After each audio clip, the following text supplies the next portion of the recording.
Charlie. This year marks 70 years as a member of the PGA of Australia. What has the organisation meant to you over that time? Well, those 70 years went past so fast, I haven't really had a chance to have a think about it.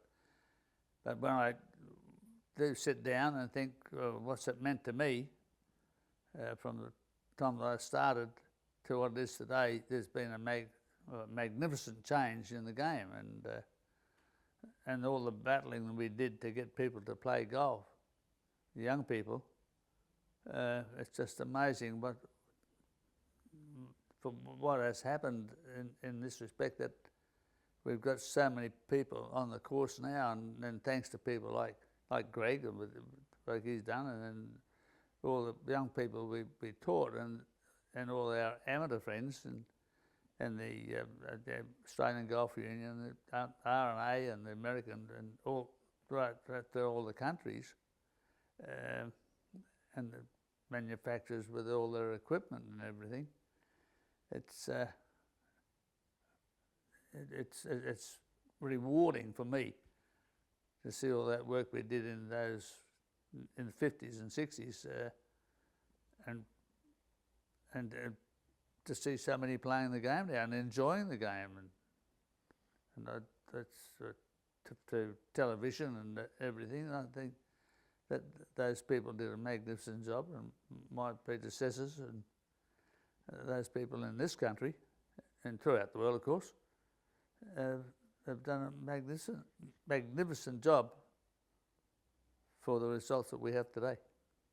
We see, I guess, the modern professional now, and especially touring professionals and things, but what was life like for a PGA professional at a club 50, 60 years ago? It was very different, wasn't it? They were very special players, part of the club, but there were parts of the club in some cases where they couldn't even go. Sorry, before you answer, do you mind if I just get a bit of fluff? Sorry. That's what. Did you switch the camera off? No, they'll have that for a blooper. That'll be the outtake. So, what was it like? It's changes. You say certain places you couldn't go. When I first started at Royal Queensland, I wasn't allowed in the clubhouse to have a drink or anything. You'd go out the back and be able to get a drink, and I think we were the first golf club in the British Empire or the Commonwealth to allow the professional into the bar. Wow. And Dr. John Bell and Les Hawley and Sir Lionel McRae, they are the people that introduced me into the club. And so there was that.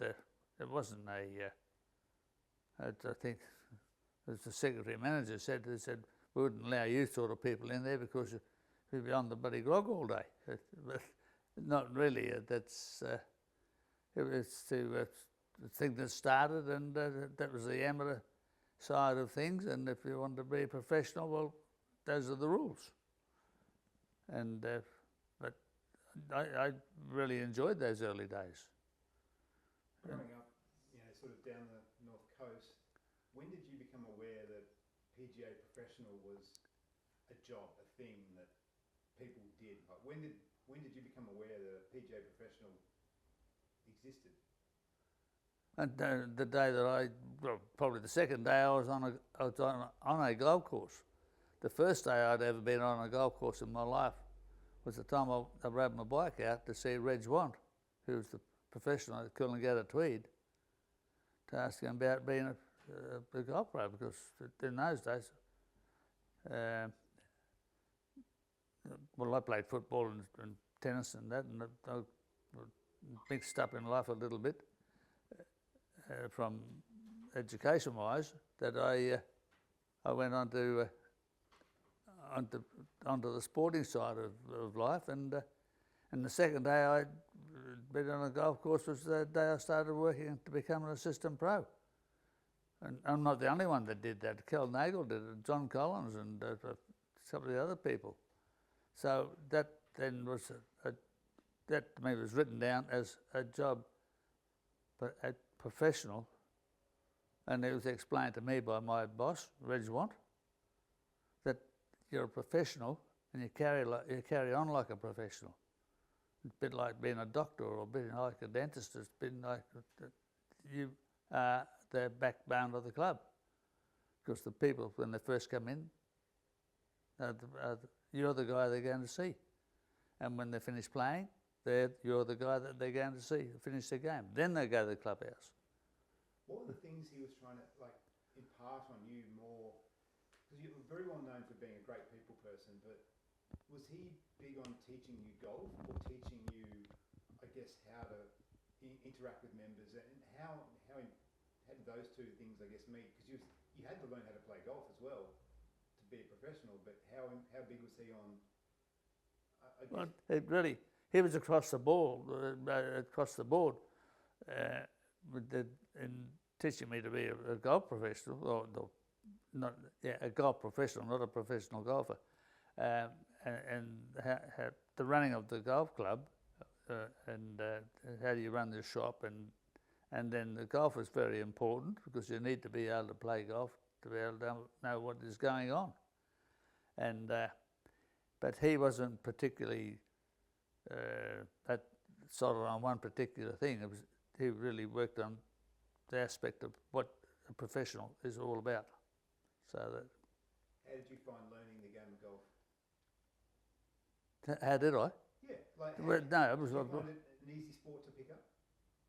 Well, then, having played tennis and I had a little bit of bat and ball sense, but then I used to ride horses a fair bit, because we had a dairy farm, and the coordination with.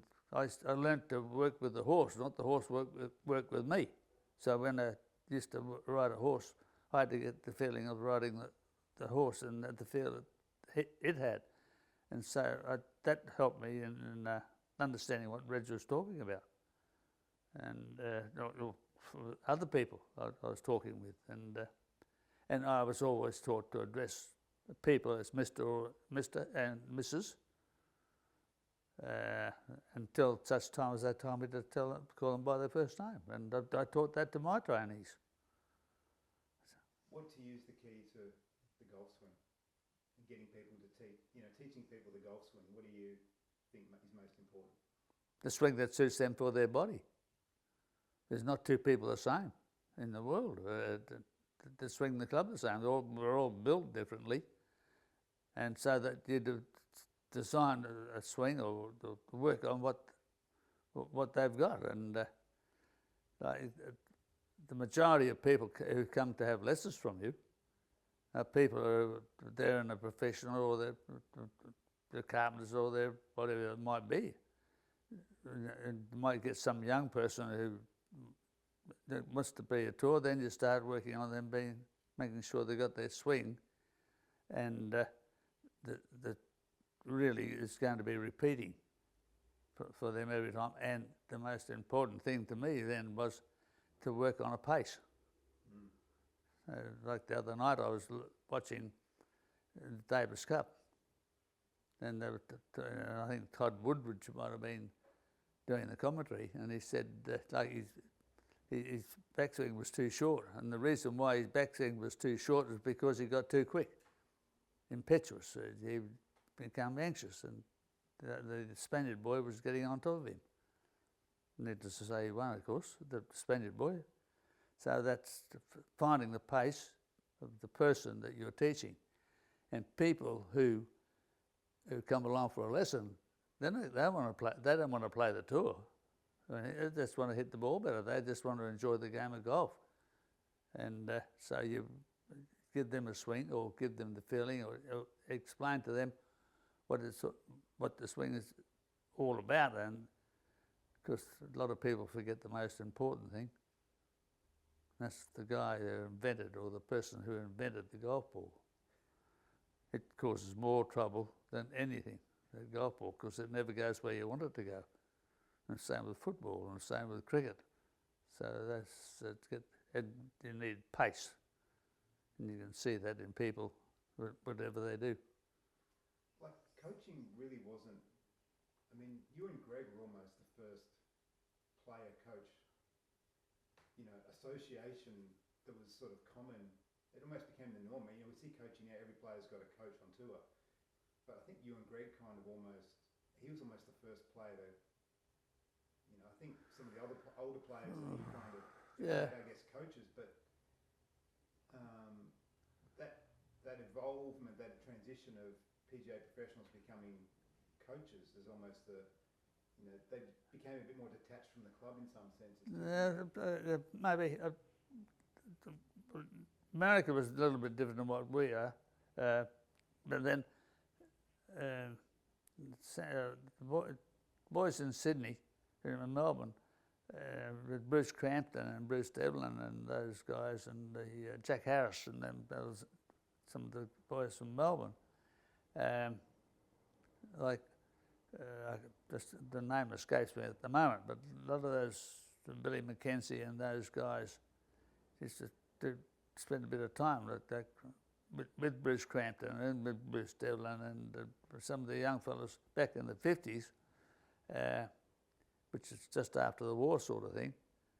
It was a little bit different, and they had teaching, and so their the coaching was coming into play before Greg and I started. But I must say, Greg he was an exception, and the same as Alec Mercer, and he taught so many great players. And I'm thinking it gets away from me at the moment. And this chap used to teach.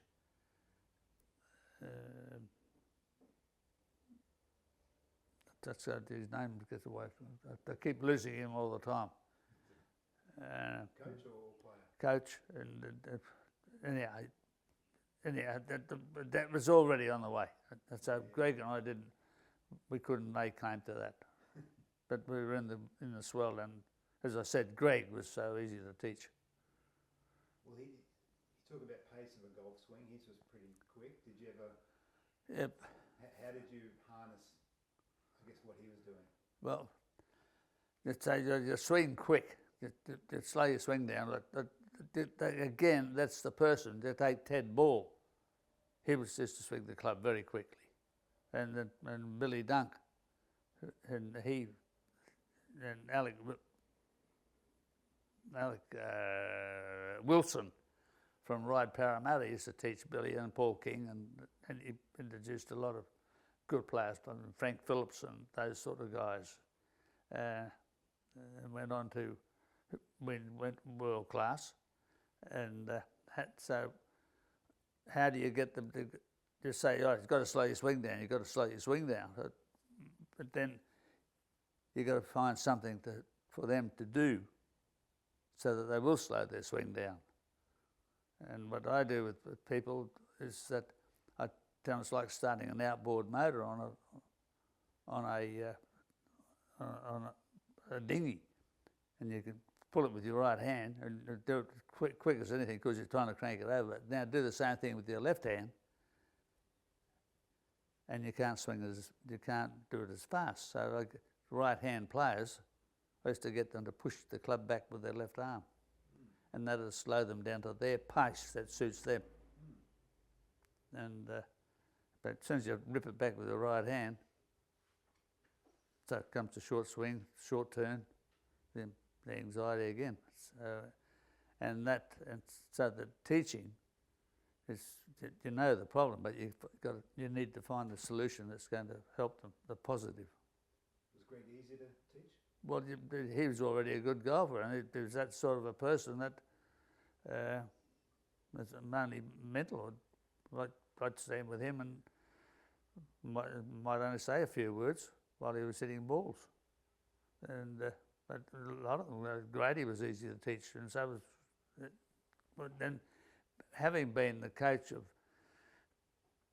the juniors and seniors, the male and female, and for Queensland, you mix up with so many good players, and then you need to work out what is good for them, and then 80% of the time is mental, the confidence, and so that Greg's confidence, and so Wayne and Mike Ferguson, that Michael Ferguson, he was so easy to swing.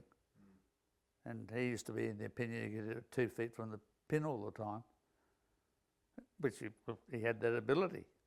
I said, well, it's no good unless you can putt, sort of thing. And again, he was easy. They're all easy, but just finding out the solution that's going to help them to get the result they want. Same as Adam Scott. We talk about sports psychologists a lot now, but how much, you talk about the mental aspect of coaching back then, like what did that consist of? How did you get those guys and girls to be in a good mental state? It's just something I think I'm a very lucky person.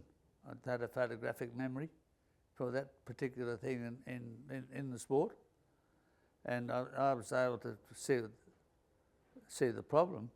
There might be 7 or 8 things you might see that if you really want to get picky. But Sorry, can we pause just for a second? you want to have a pee? No, just the Plane. Wow. Nothing wrong with your bloody hearing. No, I hadn't heard it. He'd be about that. They go all day. Yeah. So what we're talking about? Mental. Yeah, being a sports psychologist. Yeah, seeing 7 or 8 things and knowing the right thing to, I guess. To me, I think it's we're good to go. they're good to go. So The mental aspect of sport is so important. I love the idea of confidence and the difference it makes. Like you can't. That's almost something you can't teach. that's right. But can you impart confidence? You can help. Yeah, and you can give somebody confidence. You take Ben Hogan, put him on the putting green, and then he's had no trouble putting. But give him a card and a pencil, and put him on the first tee in a tournament. He couldn't. And when he got to the green, he couldn't get the putter back, and that's the brain.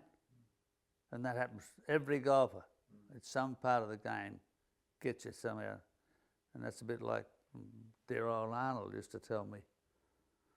So it's 80% mental, but the brain will always teach you another way to beggar it up. Said we're in trouble. We're starting to use our brains, and so the more you mentally you put in it,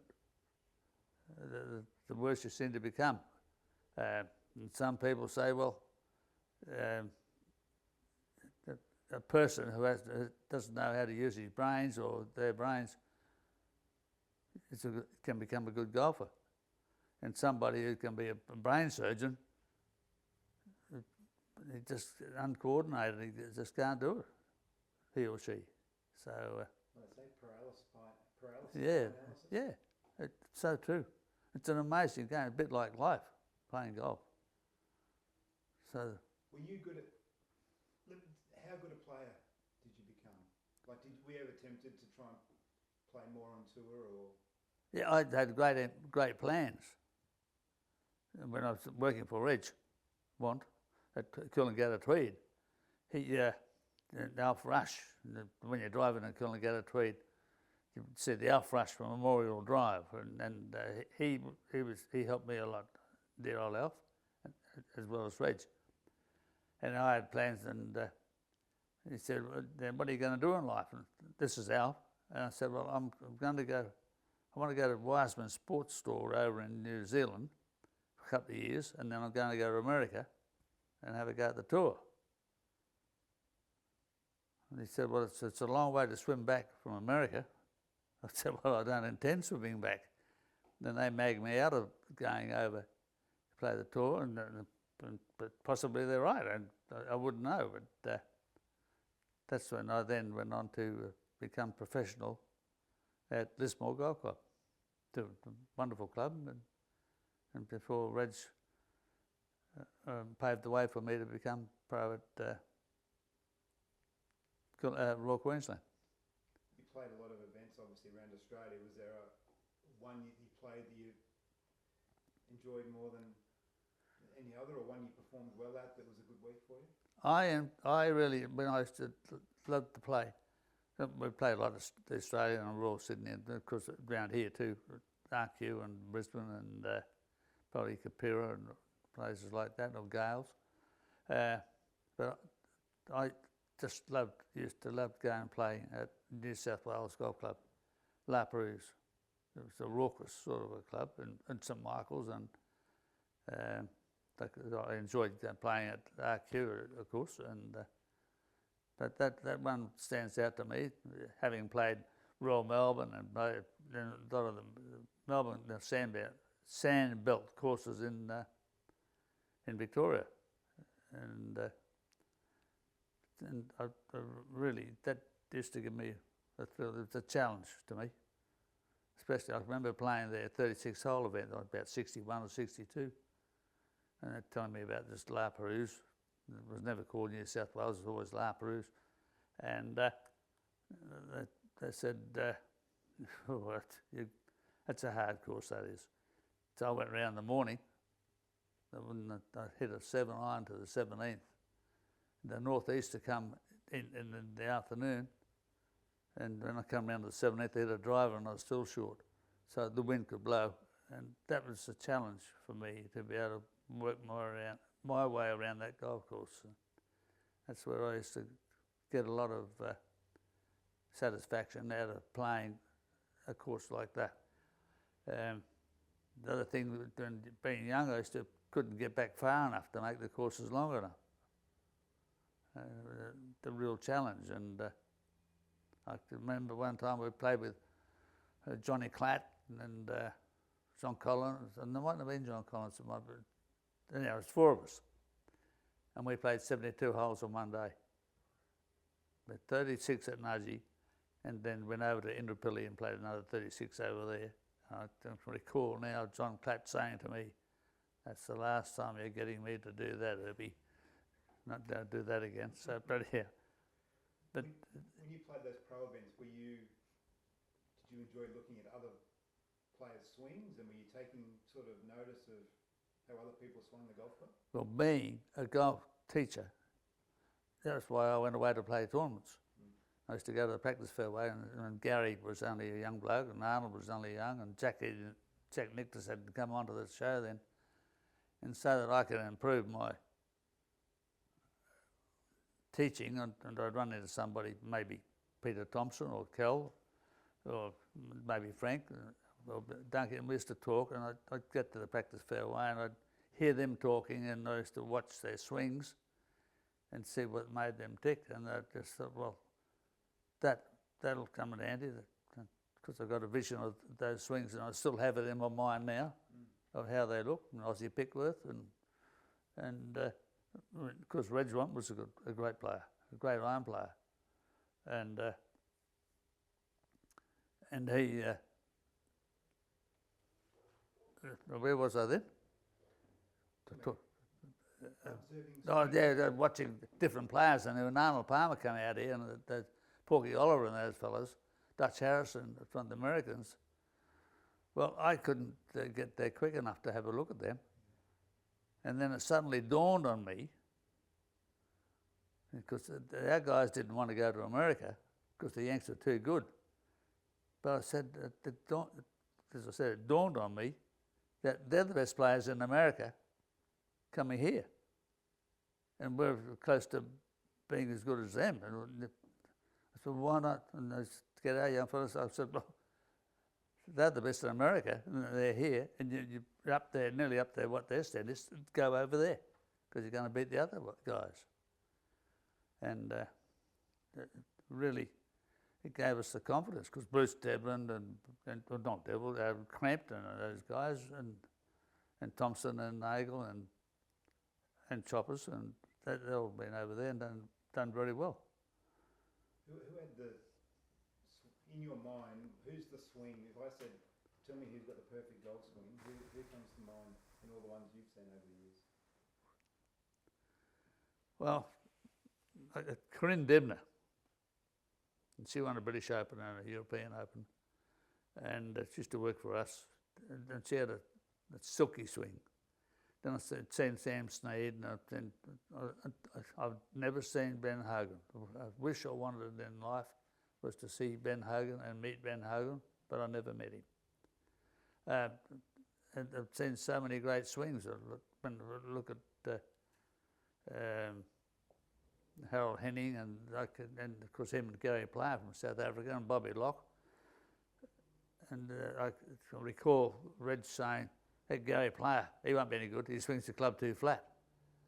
And I said to him a couple of years later, "But I tell you what, that Gary player's not going too bad with that flat swing." And he said, "Yeah, amazing." And Reg said, "Yeah, well, it's amazing what you can do with what you've got." And he did. So really, Corinne, when I look at Karrie Webb and some of our girls in Australia here, they're great golfers. When did you first meet Karrie? When she was a little kid, Yeah.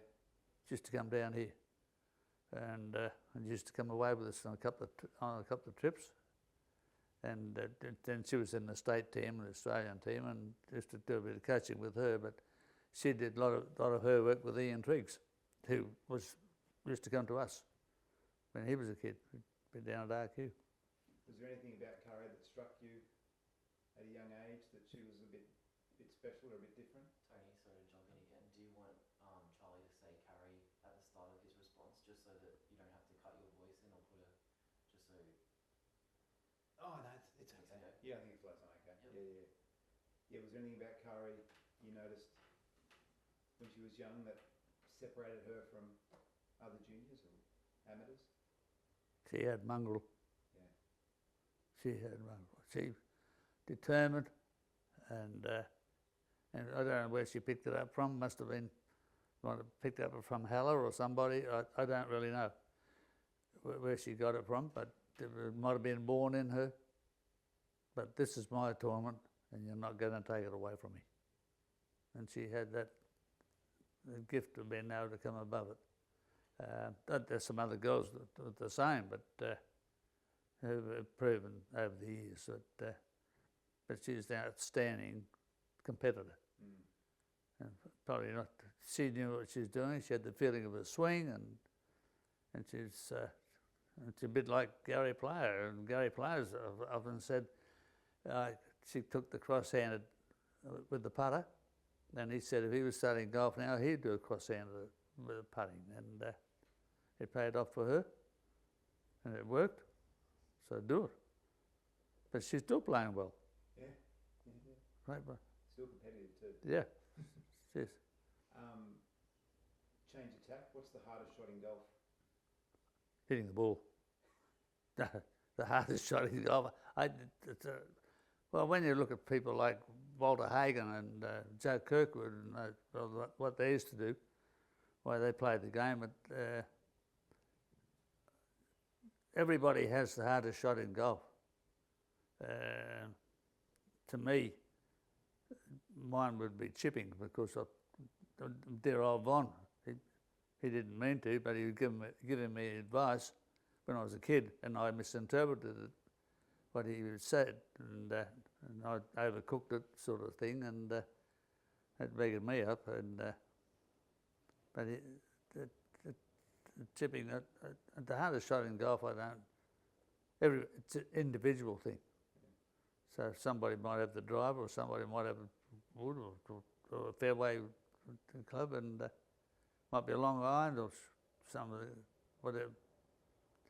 Some people say a bunker shot, but really, I can remember watching Byron Nelson one time. This is, and he's on the first tee at, when him and Josh McLeod used to hit the first ball, to get the Masters going. And poor old Byron, he was on there, and his hands were shaking. And after he'd hit the ball, thank God, he said, and he said, "I'm going to have to give this away. My nerves are not good enough for this." So that's just, and he was the greatest golfer on the planet at one stage. So to take the individual, his idea, or whoever it might be, or your idea of the hardest shot in golf is completely different to mine, and to Arnold Palmer, or to Jack Nicklaus, or Tiger. The Von is someone, he's a bit of a mythical figure, I think, for a lot of people in Australian golf, in that we don't maybe know a lot or enough about him. What was the Von to you, and what do you think his influence on Australian golf has been? Well, he paved the way, a bit like Joe Kirkwood. He followed in the footsteps there, and Joe and Von really he went at that stage, and we'll take all our cricketers that get a lot of media, well, thank you, that's probably the word, and a lot of our tennis players and Rocket, Labour and my old mate, friend, brother of mine, Kenny Rosewell and Tony Roach and all those guys, and the girls, of course, they leave the girls out of this, and they just really well, they continued on with it. So then I lost my track there. What was the jacking about? Just in the Vaughn. The Vaughn. And he went and he played I think he had 67 or 68 tournaments that he won over the years. And he went over there without $1 or a pound. And he paved the way more so than what I said about the cricketers and the jockeys and other sporting people. Medley, the Olympics might have been a bit different, but he probably should have been our first British Open winner. I think he. Yeah, and he's a bit unlucky. Yeah, not too many people have had the Royal Highness. The Royals walk around a golf course watching him play golf, watching them play golf, and he really stood up there and he made I think he made golf in Australia. And Peter Thompson will tell you that. And he helped Peter Thompson a lot, and he helped Kell a lot too. He helped everybody. How much did he help you? Like, how much time did you spend with him? Well, I used to spend a lot of time with Vaughn, but that was later on in life, and not because I was too young. Yeah. And I admired him so much for what he was capable of doing, and he wasn't a very big man, but very strong in the arms and that, and the legs, and he set a great example, and he always dressed very nicely, and he picked that up, and he thanks Walter Hagen for that. And so really, those old fellas, the Ryder, coming from the Ryder Cup situation. Harry Barden and J.H. Taylor and Walter Hagen and those people, they really paved the way for us. And I really think the person who should deserve more credit for what he's done in the world of golf is Joe Kirkwood, the Australian. And he went overseas to America and he teed up with Walter Hagen, and really, for what they did, and Joe Kirkwood was really part of this, was put the golf tour where it is today, was from their effort. And they got Mr. Ryder. He came in and supported for the Ryder Cup, which is a really big event in the Northern Hemisphere, which has rubbed off into us. And I think the PGA is very lucky to have a person of that name as their name we call our PGA Championship after. Yeah. And I think he deserves more media, more respect. Yeah. Change a little bit again. How did you end up going, how did the pro at Lismore get the job at Royal Queensland Golf Club? How did I get that? Yeah. Well, they were busy wanting to resurrect RQ, because Vince Scare, who was the Premier, wanted to put walls all over where the original, where RQ is. And anyhow, there was a bust up in the Labor Party, and then Frank Nicklin took over as Premier, the National Party, if you will, or the Country Party, and then Stan Sully and Les Hawley and those gentlemen of the club at Royal Queensland decided to resurrect RQ. And Sir Manuel Hornibrook, he owned Clontarf for the Redcliffe Golf Club, and I mean, he'd already sold the club to RQ, and that's what they were going to go then down to Clontarf. Anyway, the resurrection came. So they decided they'd get a new secretary and a new pro.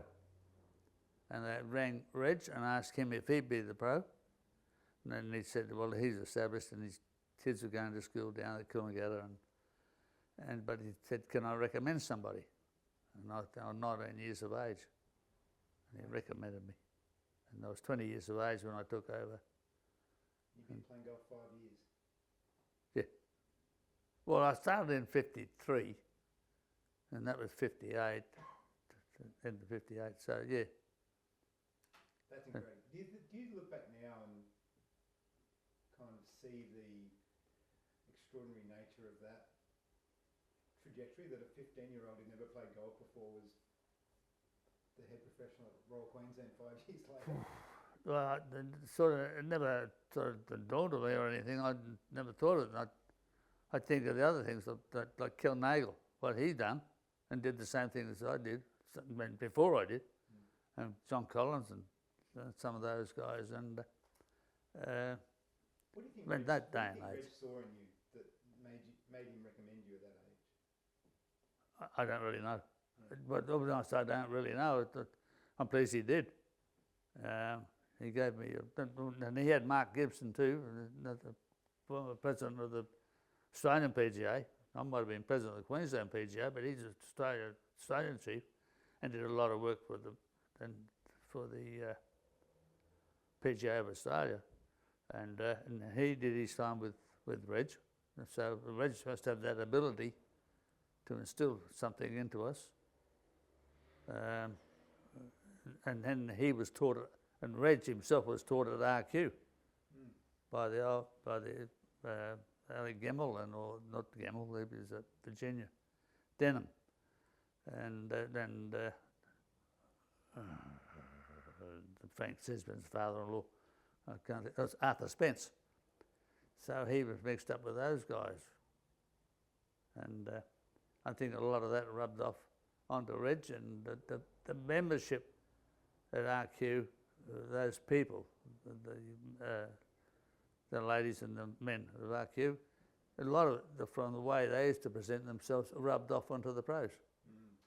And that rubbed off on the Reg, and Reg then taught, and at all the golf clubs I've been to, I've always been treated very nicely by the people.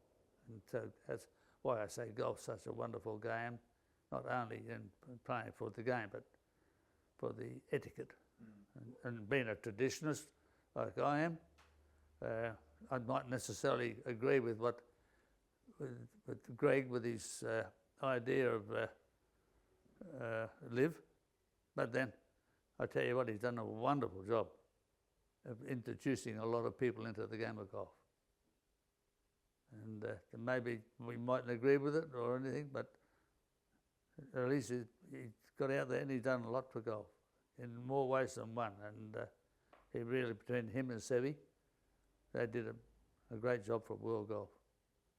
So what is Royal Queensland? You had 45 years as the head professional at Royal Queensland. Was there ever a time where you were tempted to go elsewhere, or? Yeah, well, some of the guys asked me to go to Royal Sydney after Alec would finish there, but no. Nor did Virginia tried to. I had to go to Virginia when they first started it, and I said to the guy, I said, well, they didn't worry about wanting me then. They had a better opportunity. I think they had a better opportunity, and I said, I'm not going to do the wrong thing by RQ. They've been good to me, and they've looked after me, and they've been wonderful on the way through, and never ever got a spike. Well, I probably should have done, but no, it's a wonderful club. What's the essence of RQ to you? What makes it special? I think the camaraderie. And when, if there's a bit of a barney on or anything that's can be sort of detrimental to people, it's all kept quiet. Nobody says anything, and just gradually it wears out, and that's why I think that's why the they're leading. But I'm not trying to be a snob. Not snob. That's not the word.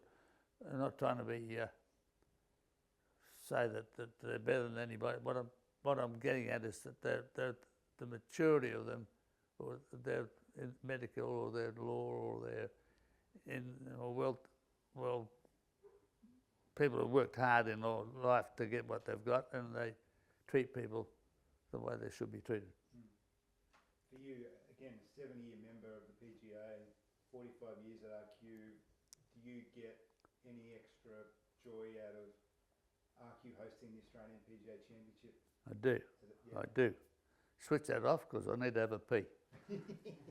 Please. Have you? Maybe. Just started then. Well, this is Golf Australia content, so it's not going out to general public. So. No, just to say, the awards that you're given, You're supposed to give one back? give them back. Have you got a trophy you were given you're supposed to hand back 50 years No, ago? no. If I had a bloody one, I would have knocked them all on my head. The other day I went over and I retired as the patron of the Hole in One Club because I'm getting too old and I don't get there and I can't drive at night time, and I can, but it's a risk to other people. Yeah. So they gave me made Margie and I both life members of the Hole in One Club. Lovely trophy and a lovely thing that they put a piece of glass in that stuff. And you can, over the years, they give you all those bloody things, and I don't know how many things we're life members of, and that sort of thing. But when you look at them, you think, that's lovely. It's nice that they do that sort of thing. What do you get for being a PGA Immortal? Is that a medal thing or a trophy? Or? What do we get? Somebody big lump of bloody something hanging around your neck. Metal. Yeah. Like the Greg Norman medal. Yeah. So I don't know. Really, there's only two of us left, isn't there? There'll be somewhere. Alec and myself. Yourself and Alec, yep.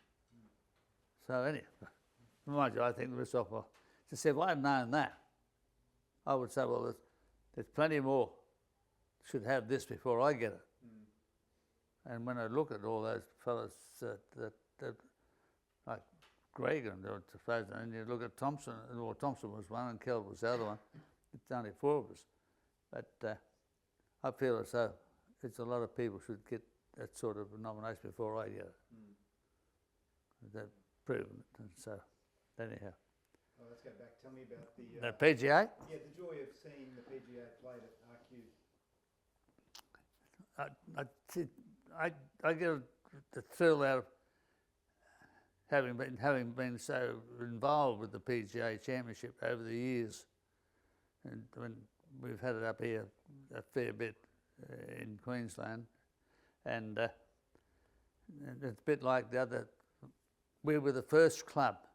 It's an idea of ours to have the display centre involved with the Australian Golf Union. And there's a photo, the other night I was looking at something that had the big tent that I hired, I beg your pardon, I'll say we hired, of Keith Jeans, and put all the stuff in there, and the motorbikes and all the clubs and the bags and everything pertaining with golf, and all the sponsors. And we were the inaugural starter of that with the Australian Open, because the guy who used to work for Qantas, and Qantas were a sponsor, and I said, why don't we put a display centre up in there? And they said, I said, well, they do it at the British Open, why don't we do it?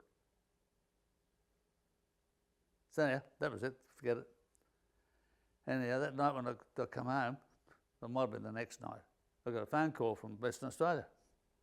And this guy who's running the Australian Open for Qantas, he said, that idea of yours, you reckon it'll work? I said, well, it works in England. We've got to get our bottom into gear and we'll do it. He said, well, we'll have a go. I mean, saw the secretary manager and got it all organised. Dear old Ted. And so it really came off well. But the amazing thing about it, being the great organiser that I thought I was,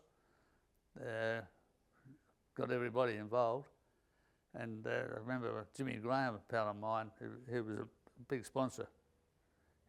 And he was involved with probably been one of the main sponsors of it. And he said, well, that looks great.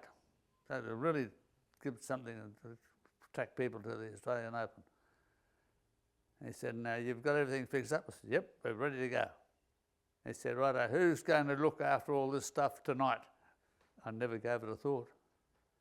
Thank God I had a couple of mates in the police force come down with their dogs and that. But those are the lovely things. And when I see a PGA Championship, people have a whinge about it, or some do, but the majority, it promotes the game, and we only need to look at the amount of people who go and have a look at it. And it'll be big this year, 2024, because it's got some big names coming along, and hopefully a few guys that you've had something to do with over the years, three guys that have won major championships, or hopefully Adam and Jason and Cam. Yeah, they're playing in it, yeah, and they're all been. It's rewarding to see them do so well, and when you see the ladies playing too, you think, well, they're associated with those kids, and when they were kids, and it turned out to be magnificent ambassadors to the game. That's not me, it's everybody involved. One thing I wanted to ask before I forget, I guess the story of Greg hitting his shot over the Gateway Bridge, can you shed any light on whether that's fact or fiction, or whether authentic? Yeah? Authentic. Sir James Killen, excuse me, dropping names, he was with us.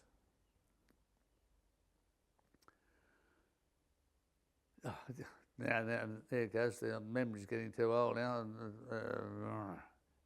There was the chief of P&O Lines, just down the road here, and he was there with us, and Maxie, and I forget the other guy. Now I said to Greg, do you reckon you hit a ball over that bridge? He said, yeah, no problem at all.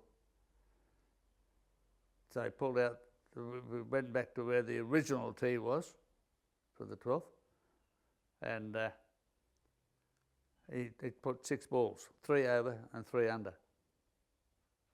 And they were still rising as they went over the bridge.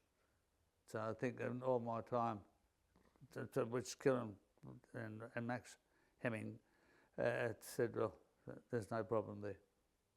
And so Greg wasn't the only one that hit the ball over the bridge there either.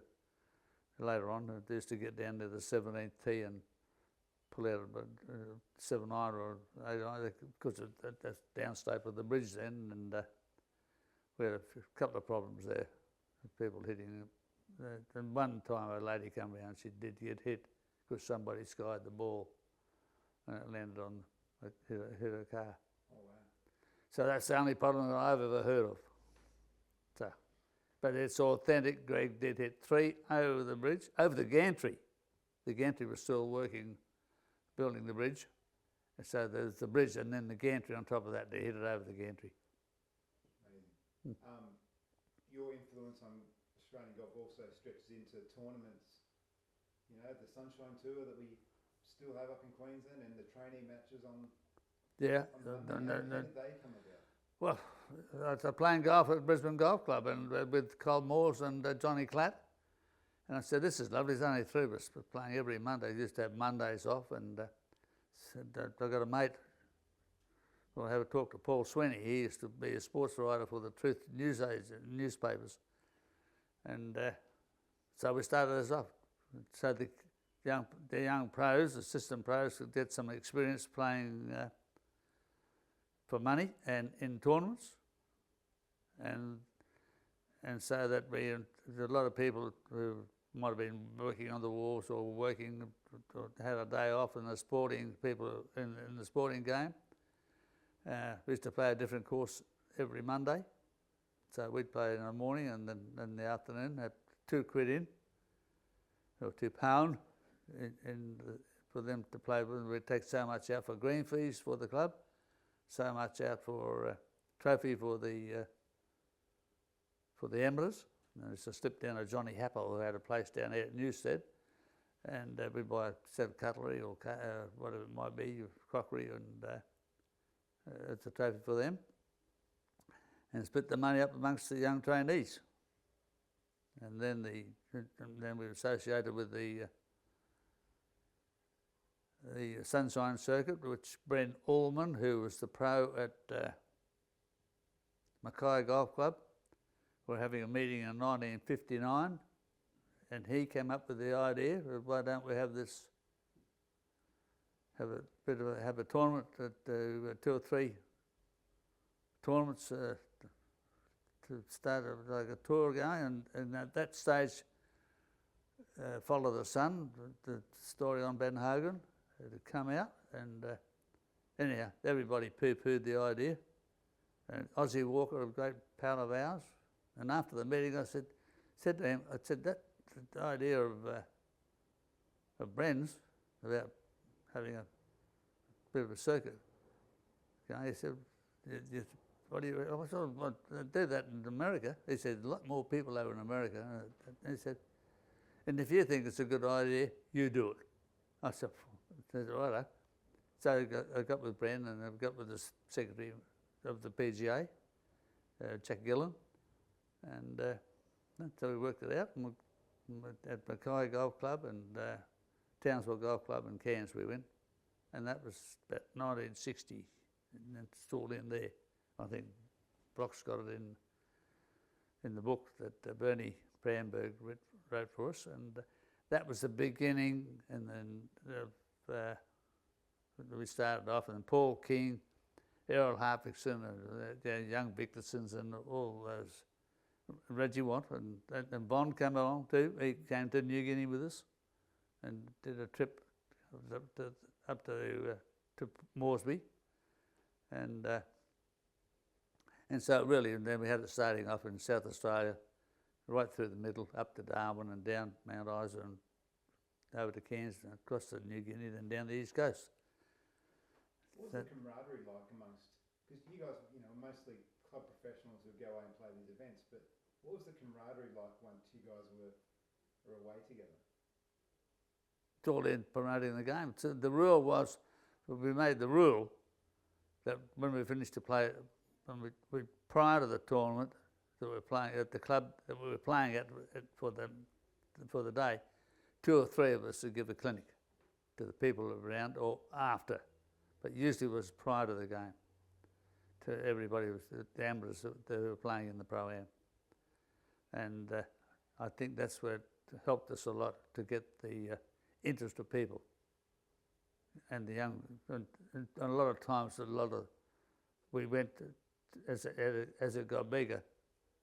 These kids used to come along from after school, and we got a lot of kids involved. And Mike Ferguson, he was one of those kids, and I think Greg. Oh no, it wasn't Greg Norman.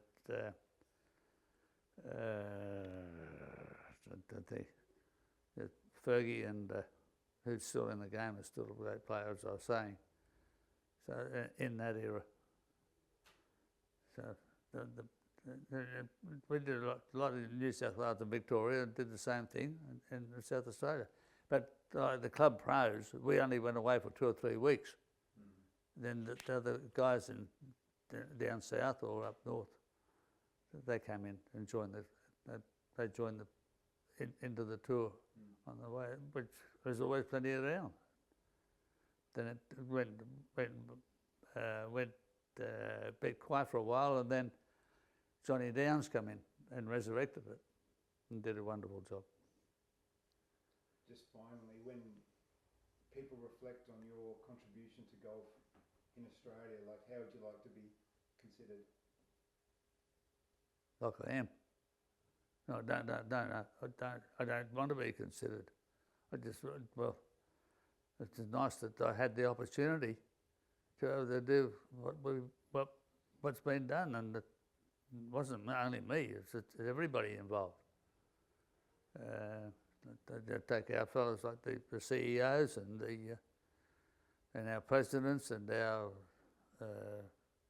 the ladies and gents that we've all been promoting the game, and how would I like to be represented?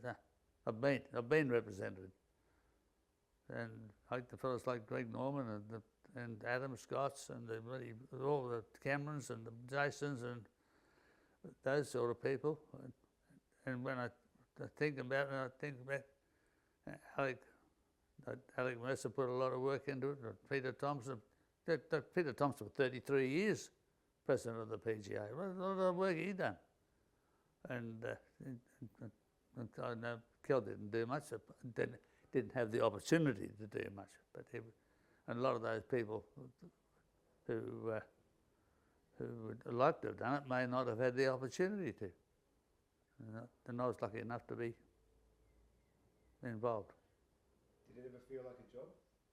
No. Felt a pleasure to me. No. Never was nothing a job. It all depends how you mean a job. To be doing something that you like and something that you love, what more do you want in life? Helping people to enjoy themselves. Couldn't get anything better than that. That's a pretty good way to finish, I reckon. Good. Perfect. Great, well done, gents. Thanks, Charlie. Look at that.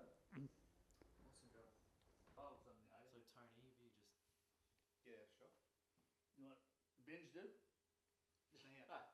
I'll put this here and you can, email from Brock there you can read. Yeah. I normally just delete them. send you to sleep. Those there. Just What do you want me to do? sit down. Just take a seat and grab the folder for us. Anybody else have a look at this or what? Or am I just looking at this myself? You Yeah. pretend that you're looking at it for the very first time. Just flick through like you're fascinated.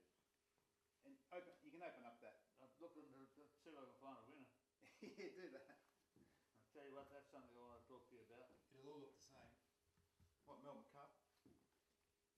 Yeah, I've got a bloody winner for that, somewhere. I'll tell you what, my cap or something it's called. 50. Margaret took all these, I'll tell you. 55 training golf, national service. There's my golf club. Cute, early golf days, remember that?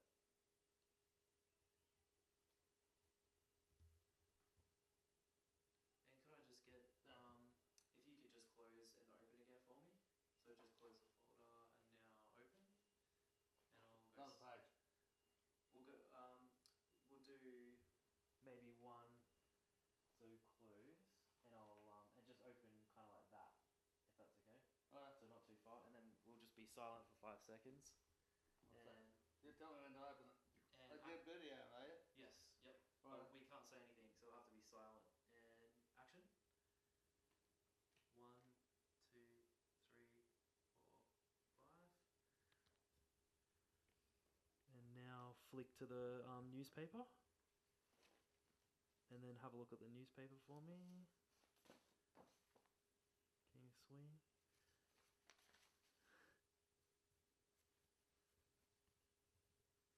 And is there a way to open that up fully?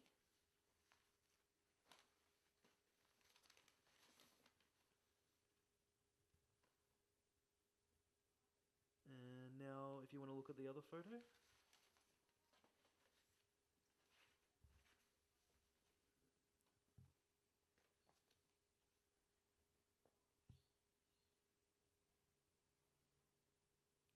Awesome. Awesome. Thank you. Enough? I think so.